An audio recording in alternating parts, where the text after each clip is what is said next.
Good morning, friends.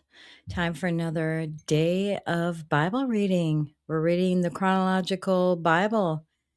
We're going to take a Bible in a year.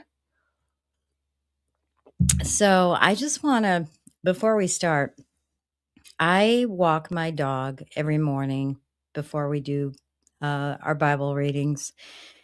And because I don't have a fenced in yard, I just have a tiny house here. But it has been freezing cold here and bitter cold. So the other day it was like a 33 below wind chill and the actual temp was like -9. Well, today it was bitter cold. I think the real temperature was like -5 when I went out, and it's going to get even colder this weekend. But I'm out there with my dog and I'm thinking, man, I don't know how much longer I can take this bitter cold. And then, so we were almost done, and my dog was just finishing up. And I looked up in the sky and I'm like, what? And I saw this morning. So I snapped a picture. Of course, when you take a picture, it shows up brighter. But I looked at the sky, and the entire sky on the horizon, this is just a small part of it, was just beaming. And I thought it was clouds at first. And so I pulled my phone out and did a little time lapse picture. And sure enough, Northern Lights were in the sky this morning. So that was as soon as I saw them, as soon as I'm complaining about the bitter cold. So anyway, I just felt like that was God saying, hey, enjoy the beauty too, So, and how appropriate as we continue to read Job. So I stopped complaining and enjoyed the beauty, actually. All right, so today we're going to finish with, or continue with Job, day 20, January 20th. We're going to go through Job chapters 5, 6, and 7. So let's start with Eliphaz's response continuing to Job. Call if you will, but who will answer you? To which of the holy ones will you turn? Resentment kills a fool, and envy slays the simple. I myself have seen a fool taking root, but suddenly his house was cursed. His children are far from safety, crushed in court without a defender. The hungry consume his harvest, taking it even from among thorns, and the thirsty pant after his wealth. For hardship does not spring from the soil, nor does trouble sprout from the ground. Yet man is born to trouble as surely as sparks fly upward. But if I were you, I would appeal to God. I would lay my cause before him. He performs wonders that cannot be fathomed, miracles that cannot be counted. He provides rain for the earth. He sends water on the countryside. The lowly he sets on high, and those who mourn are lifted to safety. He thwarts the plans of the crafty so that their hands achieve no success. He catches the wise in their craftiness, and the schemes of the wily are swept away. Darkness comes upon them in the daytime. At noon they grope as in the night. He saves the needy from the sword in their mouth. He saves them from the clutches of the powerful. So the poor have hope, and injustice shuts its mouth.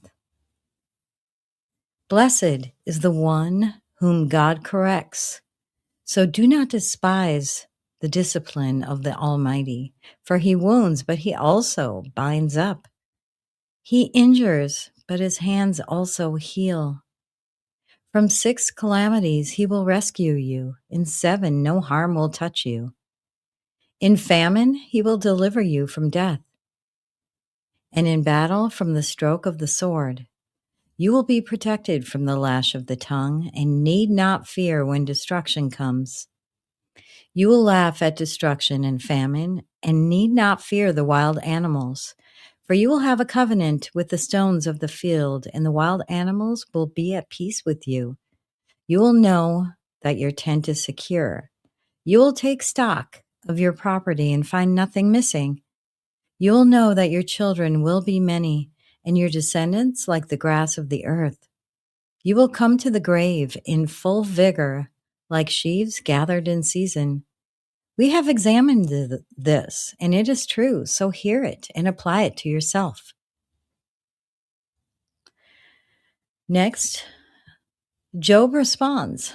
Job's second speech, a response to Eliphaz. Then Job replied, "If only my anguish could be weighed and all my misery be placed on the scales, it would surely outweigh the sands of the seas." No, it would surely outweigh the sand of the seas. No wonder my words have been impetuous. The arrows of the Almighty are in me. My spirit drinks in their poison. God's terrors are marshaled against me. Does a wild donkey bray when it has grass, or an ox bellow when it has fodder? Is tasteless food eaten without salt, or is there flavor in the sap of the mallow? I refuse to touch it. Such food makes me ill. Time for a sip of coffee.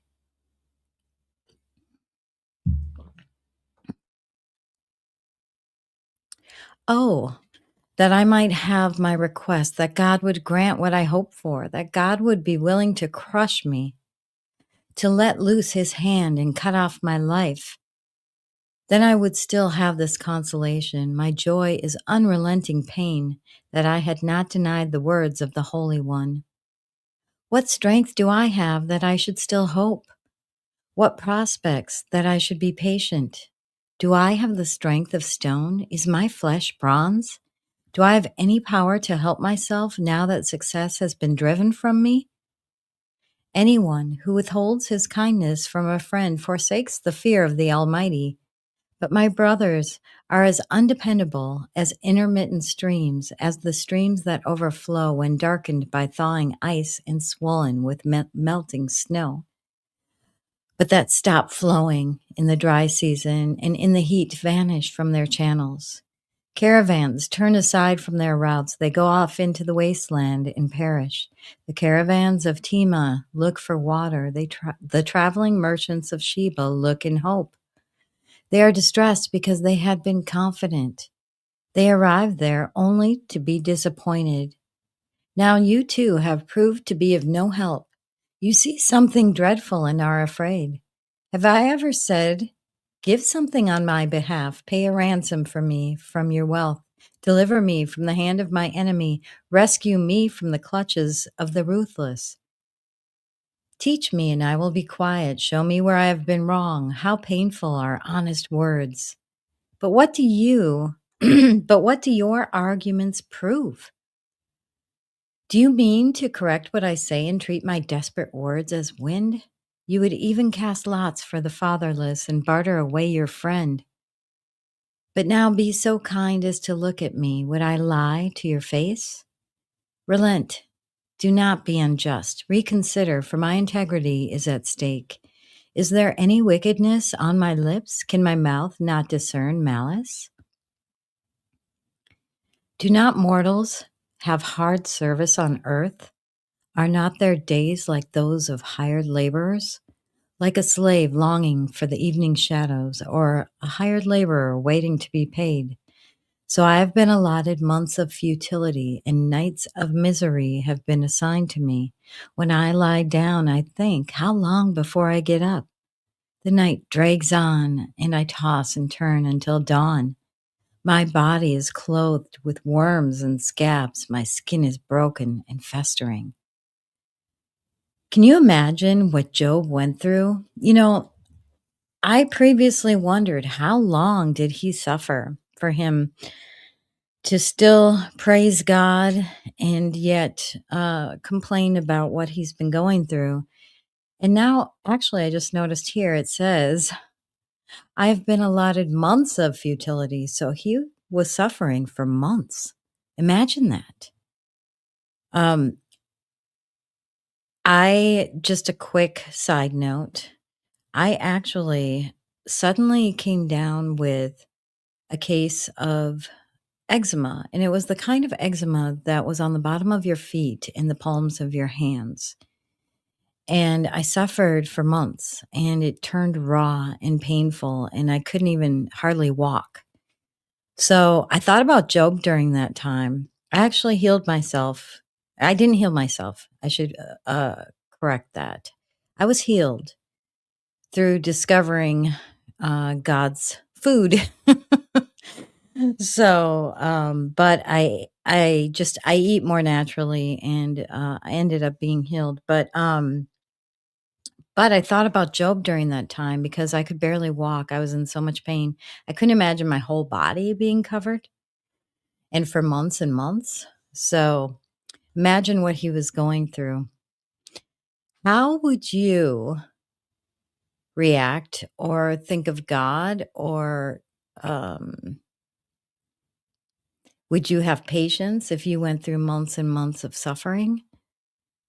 I really think about that and how incredible this story of Job is. So let's continue where Job cries out to God. This is our last segment of today. My days are swifter than a weaver's shuttle, and they come to an end without hope. Remember, O God, that my life is but a breath. My eyes will never see happiness again. The eye that now sees me will see me no longer. You will look for me, but I will be no more. As a cloud vanishes and is gone, so one who goes down to the grave does not return. He will never come to his house again. His place will know him no more. So he must feel like he's going to die, is my thought here. That's how bad he's suffering.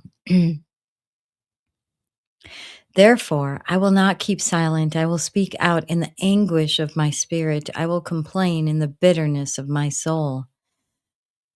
Am I the sea or the monster of the deep that you put me under guard?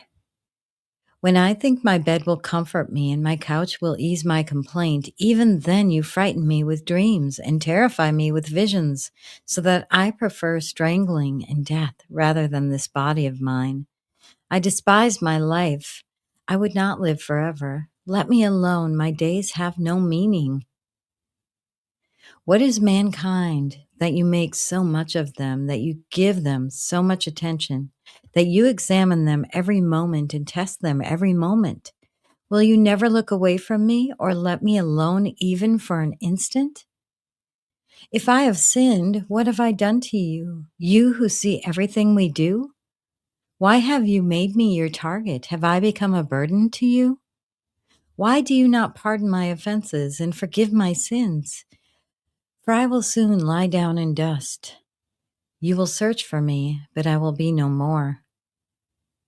So Job, he was thinking he was going to die. He was kind of hoping he could die. That's how much suffering he was in. This is quite the story. It gets me every time. It's one of my favorite books of the Bible to read. It's a good reminder. We will continue with Job tomorrow, and I hope you have a blessed day. Thank you for joining.